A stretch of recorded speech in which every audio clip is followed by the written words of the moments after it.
فنسأل الله عز وجل الذي مد في أعمالنا حتى أدركنا رمضان أن يبارك لنا فيه،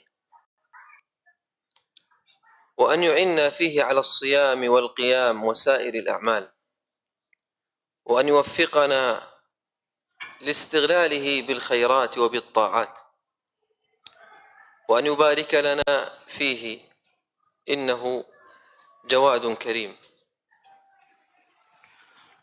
Dan kita selalu memuji kepada Allah Subhanahu wa Ta'ala yang telah memberikan kepada kita umur, kesempatan untuk berjumpa dengan Ramadan, dan kita berharap kepada Allah Subhanahu wa Ta'ala akan memberkahi kita di bulan Ramadan ini dan memudahkan kita untuk beramal soleh di dalamnya.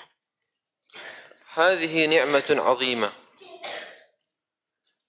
هذه نعمة عظيمة. كثير من الناس لا يدرك هذه النعمة إلا بعد أن تنتهي وبعد أن يفارق هذه الدنيا. وإن أعظم ما يستغل به هذا الشهر وأعظم ما يستفتح به هذا الشهر هو التوبة النصوح، التوبة النصوح، الرجوع إلى الله. التوبة الخروج من رق الشيطان إلى رضا الرحمن. التوبة أن نرجع إلى الله.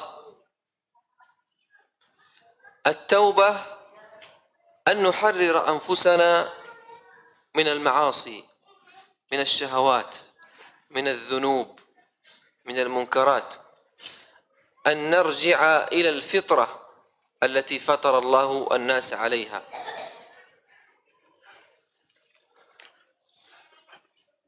Saudaraku, semoga Allah merahmati kita. Tentang keagungan Ramadan, sungguh sangat-sangat agung. Begitu banyak manusia yang mereka menyesali, datang penyesalan ketika setelah mereka berlalu kepada mereka Ramadan, baru datang penyesalan. Padahal Ramadan bulan yang sangat agung, baru nyesal ketika sudah berlalu. Dan termasuk amal yang sangat agung ketika Ramadan adalah taubatun nasuh. Taubat nasuha, taubat yang sesungguhnya, taubat yang sebenar-benarnya. Dan makna taubat rujuk, kembali kepada Allah, kembali kepada Allah Subhanahu wa Ta'ala. Seorang membebaskan dirinya dari kemaksiatan-kemaksiatan, dosa-dosa, dari akhlak-akhlak yang rendah, yang hina, kepada akhlak yang mulia, kepada ridha Allah Subhanahu wa Ta'ala. Itulah taubat, itu amal yang sangat utama di bulan Ramadan yang penuh berkah ini. ذكر النبي عليه الصلاة والسلام مثالا يبين كيف أن الله عز وجل يفرح بتوبة عبده، فقال: لو أن رجلا كان في فلاة في صحراء ومعه ناقته وعليها طعامه وشرابه، فشردت منه هذه الناقة، فرت، فتلفت يمينا وشمالا فلم يرى شيئا حتى أيقن بالموت، فآوى إلى تحت شجرة واضطجع ينتظر الموت، فعندما استيقظ رأى ناقته واقفة عنده وعليها طعامه وشرابه، فقال من شدة الفرح: اللهم أنت عبدي وأنا ربك. أخطأ من شدة الفرح، فالله أشد فرحا بتوبتي وتوبتك من فرح هذا بناقته. Sebagai contoh, jamaah rahimani wa rahimakumullah, tentang kebahagiaan Allah Subhanahu wa Ta'ala dengan taubatnya seorang hamba. Dikisahkan dalam suatu hadis yang sahih, ada seorang yang safar, yang bersama kendaraan dan perbekalannya. Dan di situ perbekalan ada makanan juga di padang Sahara, di padang pasir. Ya. Kemudian dia beristirahat dan ternyata kendaraan dan perbekalannya hilang. Pergi. Ya. Sehingga dia sedih.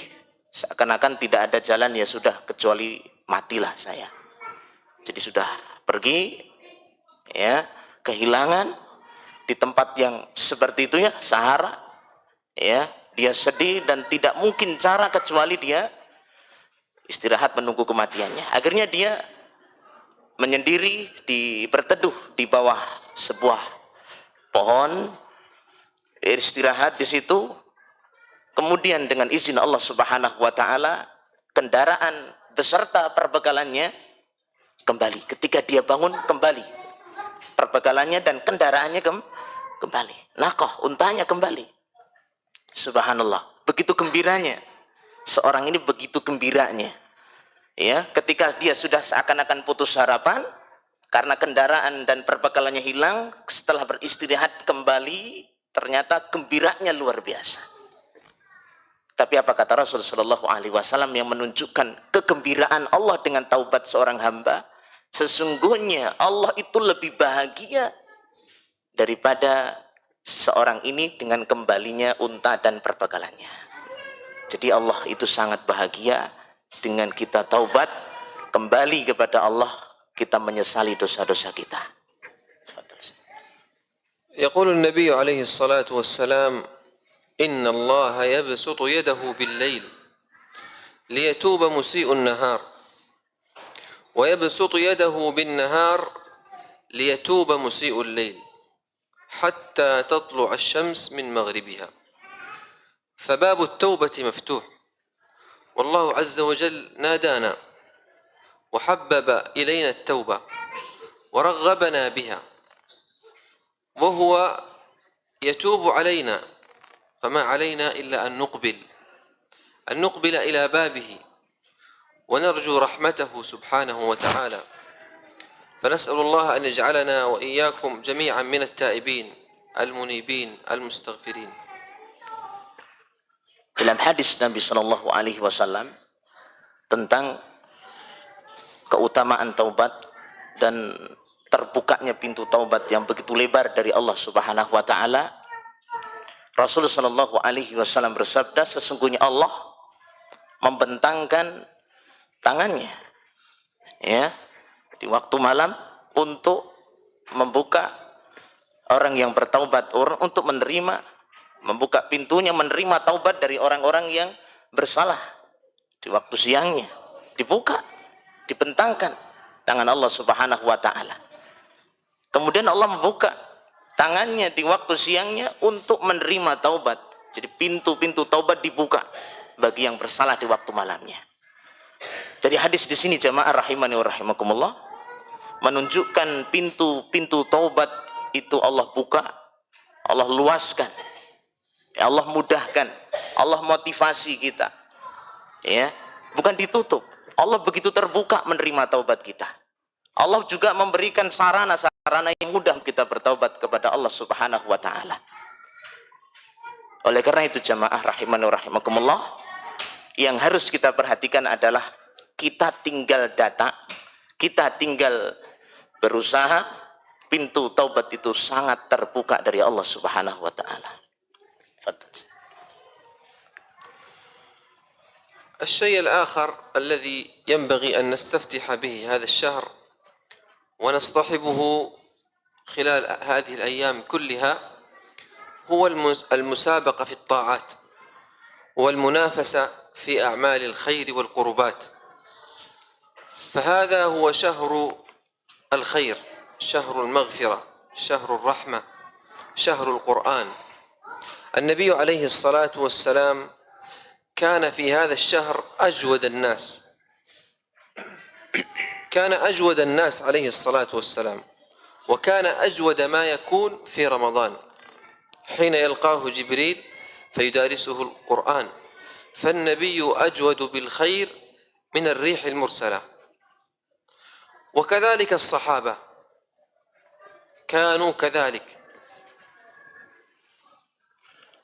Dan termasuk pertama tadi taubat, amal utama ketika Ramadan.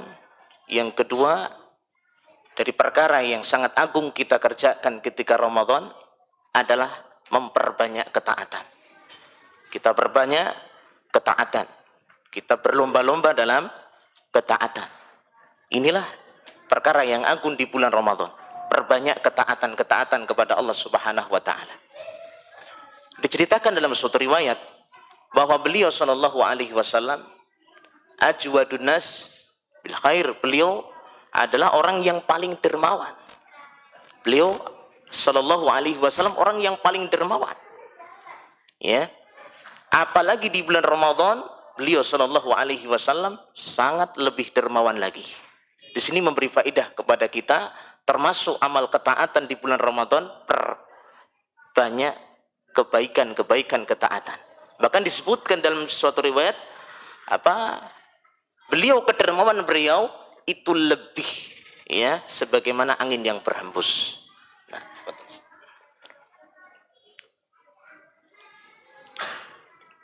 كان الإمام الشافعي رحمه الله قال: أفضل أن يزيد الرجل من خيره في رمضان، وأن يزيد في خيره وبذله وعبادته في رمضان اقتداء بالنبي عليه الصلاة والسلام، فهو كان خير الناس، فكان أجود الناس، وكان أجود ما يكون في رمضان. وهكذا الإمام مالك رحمه الله كان إذا جاء رمضان ترك الحديث وانتقل وأقبل إلى القرآن الكريم يقرأه ويتدبره وينشغل به في كل ليله ونهاره. وهكذا بقية السلف كانوا يقبلون على القرآن في رمضان ويتركون حلق الذكر، حلق العلم، ويتفرغون للقرآن الكريم للتدبر والفهم والقراءة. فكان لهم في كل يوم وردا كبيرا، بعضهم يختم في كل 7، وبعضهم في كل 3، وبعضهم أكثر من ذلك، وبعضهم أقل، لكنهم كانوا جميعا منشغلين بالقرآن الكريم. Seperti yang dijelaskan dari para ulama kita, Imam Syafi'i rahimahullahu ta'ala, beliau senang dengan seseorang itu lebih mengkhususkan kebaikan di situ. Seseorang itu lebih fokus ketika Ramadannya dengan kebaikan. Ya, seperti juga dinukil ya dari seorang imam yang mulia, Imam Malik, Imam Ahmad rahimahullahu ta'ala. Beliau, semoga Allah merahmatinya, menyibukkan dengan baca Al-Quran. Beliau ketika Ramadan sibuk dengan membaca Al-Quran. Bahkan beliau mensedikitkan taklim, mensedikitkan kajian-kajian, bersibuk-sibuk dengan membaca Al-Quran. Itu beliau rahimahullahu ta'ala. Biasanya majelis-majelis beliau banyak, tapi ketika Ramadan beliau sedikitkan dan beliau fokuskan untuk menghatamkan, untuk membaca Al-Quran, memperbagusi bacaan Al-Qurannya. Itulah kebiasaan ulama kita. Kemudian juga sebagaimana juga dari Imam Malik rahimahullahu ta'ala, beliau juga memfokuskan ya untuk membaca Al-Quran, memfokuskan. Bahkan ini kebiasaan para salaf kita, kebiasaan para sahabat, kebiasaan para tabi'in, para sahabat, ya orang-orang yang mulia sebelum kita, dari orang-orang yang terbaik. Mereka memang memfokuskan untuk membaca Al-Quran di bulan Ramadan, ya. Bahkan sebagian mereka ada yang menghatamkan sampai 1 pekan sudah hatam, ya. Ada yang 3 hari sudah hatam, ada yang kurang daripada itu, atau aksar, atau ada yang lebih banyak dari itu. Subhanallah. Jadi kesimpulannya, mereka para ulama kita, pendahulu kita yang saleh itu bersibuk-sibuk dengan membaca Al-Quran, majlis zikir, halaqah zikir, taklim kajian. Para ulama kita ini menguranginya. Inilah sahrul Quran. وكان الإمام سفيان الثوري رحمه الله إذا دخل رمضان ترك جميع الأعمال وأقبل على القرآن الكريم يقرأه ويتفهمه. وكان الإمام البخاري رحمه الله إذا دخل رمضان قام فصلى بأصحابه فقرأ بهم في كل ركعة 20 آية حتى يختم بهم. وكثير من السلف هذا هو حالهم يعيشون مع القرآن ويعيشون في رمضان حياة تختلف عن الحياة التي كانوا يعيشونها قبل رمضان. يتسابقون في كل سبيل للخير، في الإنفاق والصدقة، في القرآن، في المحافظة على الصلوات، في وجوه البر كلها. كانوا يحرصون على هذا الشهر ألا تفوت منهم دقيقة ولا لحظة لم يفعلوا فيها خيرا، بل يستغلوا كل لحظة في هذا الشهر لأنهم أدركوا قيمة هذا الموسم وهذا الشهر العظيم.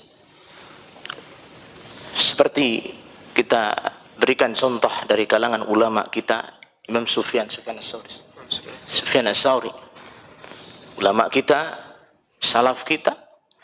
Beliau ketika masuk Ramadan meninggalkan pekerjaannya, meninggalkan bersibuk-sibuk dengan pekerjaannya, dan beliau memfokuskan dengan berlomba-lomba dalam kebaikan, dalam membaca Al-Quran. Berikut pula para ulama kita yang lainnya, sampai ya ketika masuk Ramadan beliau sholat dengan sahabat-sahabatnya, ya setiap rakaatnya membaca sekitar 20 ayat sampai selesai khatam. Subhanallah.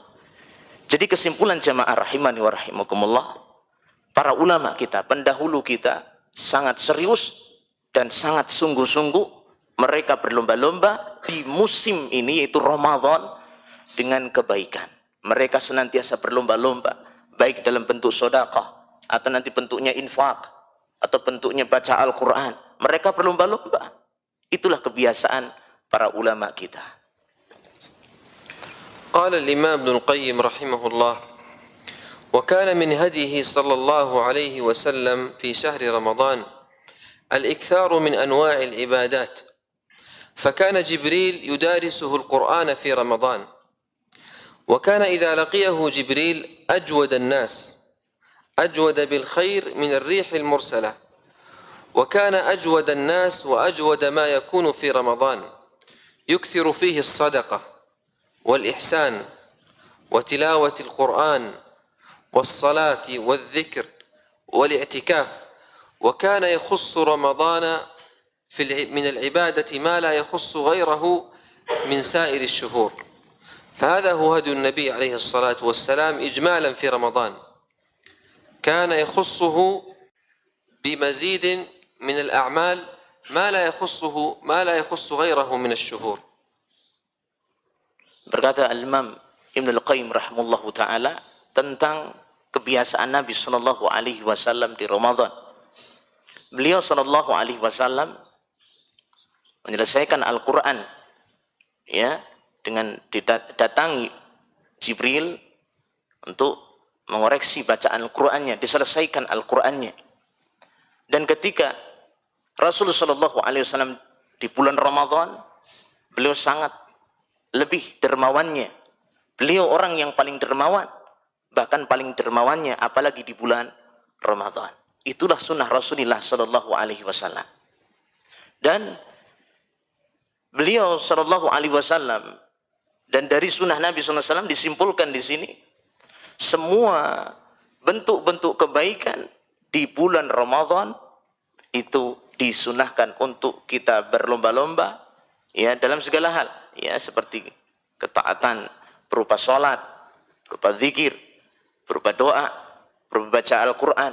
Terus itulah sunnah petunjuk Rasulullah sallallahu alaihi wa ala alihi wasallam, bahkan tidak ingin terluput sedikit pun kecuali untuk berzikir kepada Allah Subhanahu wa taala dalam hal yang amal saleh. ثم إن الهدف والمقصود من الصيام هو تحقيق التقوى، هو تحقيق التقوى. لذلك الله عز وجل قال: يا أيها الذين آمنوا كتب عليكم الصيام كما كتب على الذين من قبلكم لعلكم تتقون. إذن هذا هو المقصود، أن يتحقق وأن نصل إلى التقوى، وهي مراقبة الله، وهي أن نجعل بيننا وبين معاصي الله وقاية، أو أن نعمل بنور من الله نرجو ثواب الله ونجتنب ما نهى الله ونخشى عقابه سبحانه.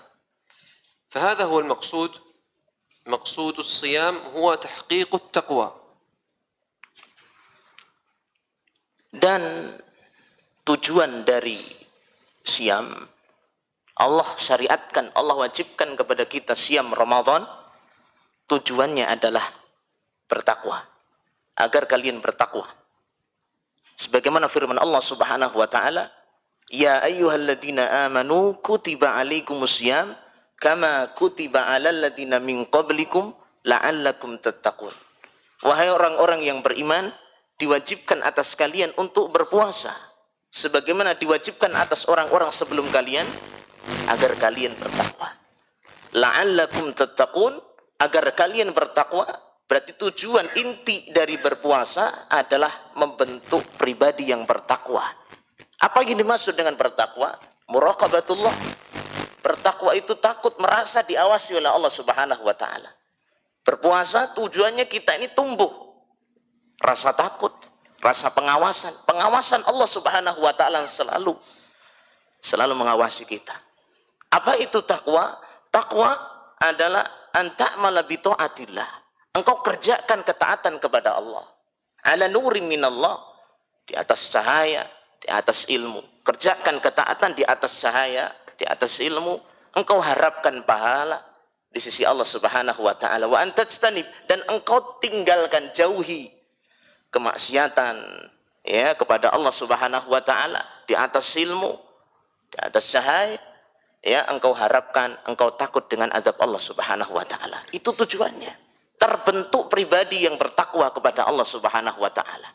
Rasa kuat pengawasan Allah selalu ya. Kemudian juga dia kerjakan.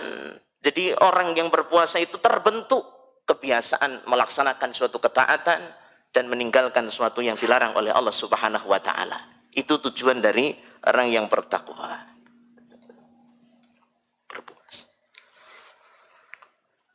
فأين التقوى إذا كنا تصوم بطوننا لكن سمعنا لا يصوم ونظرنا لا يصوم وجوارحنا لا تصوم وألسنتنا لا تصوم؟ فأين التقوى إذا كنا نصوم عن الطعام والشراب الذي هو حلال ولا نصوم عن الحرام، عن الغيبة أو عن النميمة أو عن كل ما هو حرام يضر بالصوم وينقص أجر الصائم وقد يفسد الصيام. فرب صائم ليس له من صيامه إلا الجوع والعطش، ورب قائم ليس له من قيامه إلا التعب والنصب. نعوذ بالله من الحرمان. Jamaah rahimani wa rahimakumullah.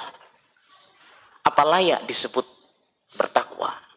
Dia sudah berpuasa yang tujuannya adalah membentuk pribadi yang bertakwa. Apa layak disebut orang yang bertakwa tapi tidak berpuasa lisannya, tidak berpuasa telinganya, tidak berpuasa matanya, tidak berpuasa tangannya, jawarihnya, anggota badan dia?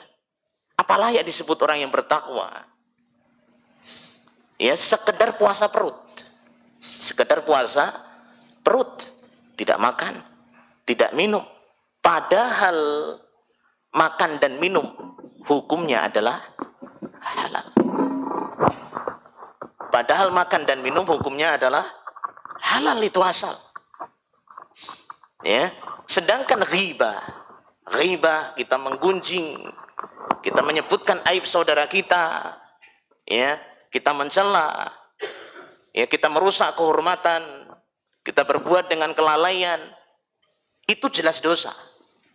Di Ramadan, selain Ramadan, itu sudah berdosa. Kalau makan dan minum asalnya adalah halal. Cuma pas Ramadan ketika siangnya kita dilarang dulu. Apa layak disebut bertakwa? Padahal tujuan seorang yang berpuasa adalah bertakwa. Tapi dia cuma sekedar mengandalkan puasa perut. Tidak makan, tidak minum. Padahal asalnya adalah halal. Yang jelas itu haram. Dia malah terjang ketika bulan Ramadan. Maka tidak layak disebut sebagai orang yang bertakwa. Ini orang puasanya yang tidak benar.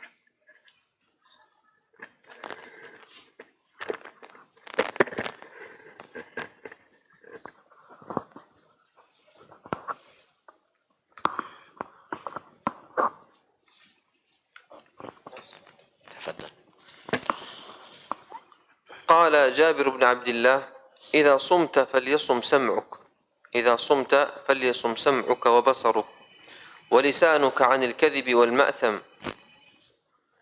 وقال مجاهد: خصلتان من حفظهما سلم له صومه، الغيبة والنميمة. خصلتان من حفظهما سلم له صومه، الغيبة والنميمة.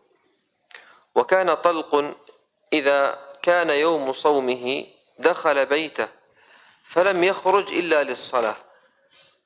فهذه بعض النماذج من السلف كيف كانوا يحفظون صيامهم. ولو تحدثنا عن حالهم لطال بنا المقام، لكنهم جميعا كانوا يستغلون هذا الشهر بالخير، بالأعمال الصالحة، ويبتعدون عن كل ما ينقص الصوم أو ما يخدش أجر الصائم أو ما يؤدي إلى شيء يجرح لهم صيامهم. فأسأل الله سبحانه وتعالى أن يجعلنا ممن تصوم ألسنتهم وجوارحهم وأسماعهم وأبصارهم وبطونهم ويصومون عن الحرام وعن كل ما يغضب الله عز وجل. Para ulama kita dari kalangan salaf saleh menyebutkan, jika engkau ingin berpuasa, ingin menjadi orang yang berpuasa dengan benar, maka puasailah lisan kalian, puasailah telinga kalian. Lisan kita puasa, kita tahan dari kedustaan, dari namimah, mengadu domba, dari berkata keji. Itu puasa lisan. Kalau ingin mendapatkan puasa sejati, ya begitu, puasalah anggota badan kalian, jawarih kalian. Kemudian juga ada dua perkara. Jika seseorang mendapatkan dua perkara ini, maka akan selamat puasanya. Ada dua perkara. Jika seseorang itu mendapatkan dua perkara ini, perangai ini, maka akan selamat puasa dia. Maksudnya bukan sekedar sah, tapi puasanya bisa bernilai. Apa dua perkara tersebut? Ghibah. Ghibah menyebutkan aib saudara kita, yang ada pada saudara kita dia tidak ada. Ghibah, menggunjing. Yang kedua, namimah, mengadu domba. Dan kesimpulan dari ini, jamaah rahimani wa rahimakumullah, para ulama kita, pendahulu kita yang soleh, mereka itu sangat menjauhi perkara-perkara yang merusak dari puasanya. Yang merusak dari puasanya. Ya, merusak pahala puasa. Menjadikan puasanya tidak bernilai. Bahkan ada ulama yang subhanallah, dia tidaklah keluar rumah kecuali untuk sholat. Saking Ramadan itu agung, disibukkan dengan kebaikan, tidak mau atau tidak ingin puasanya terkotori dengan apa yang bisa merusak siamnya, pahala siamnya. Tafadhal. فأسأل الله عز وجل أن يجعلنا من الذين يصومون رمضان إيمانا واحتسابا، وأن يجعلنا من الذين يقومون رمضان إيمانا واحتسابا، وأن يغفر لنا ويغفر ذنوبنا، وأن يستر عيوبنا، وأن يفرج همومنا، وأن يرزقنا تقواه وخشيته، وأن يرزقنا رضاه، وأن يوفقنا جميعا لكل عمل صالح يحبه ويرضاه سبحانه وتعالى. وآخر دعوانا أن الحمد لله رب العالمين، وصل اللهم وسلم على نبينا محمد وآله وأصحابه أجمعين. Dan jamaah rahimani wa rahimakumullah, beliau tutup kajian pagi ini dengan berdoa kepada Allah Subhanahu wa taala, mudah-mudahan kita ini, puasa-puasa kita ini, siam kita ini adalah siam karena iman dan karena mengharap pahala, dan Allah ampuni dosa-dosa kita. Dan kita berharap kepada Allah Subhanahu wa taala untuk memberi taufik kepada kita sekalian untuk dimudahkan beramal saleh, berkhusus di bulan Ramadan ini. Dan mudah-mudahan Allah Subhanahu wa taala mengampuni dosa-dosa kita semua. Wa akhiru da'wana subhanakallah wa hamdik asyhadu an la ilaha illa ant astaghfiruka wa atubu ilaik. Assalamualaikum warahmatullahi wabarakatuh.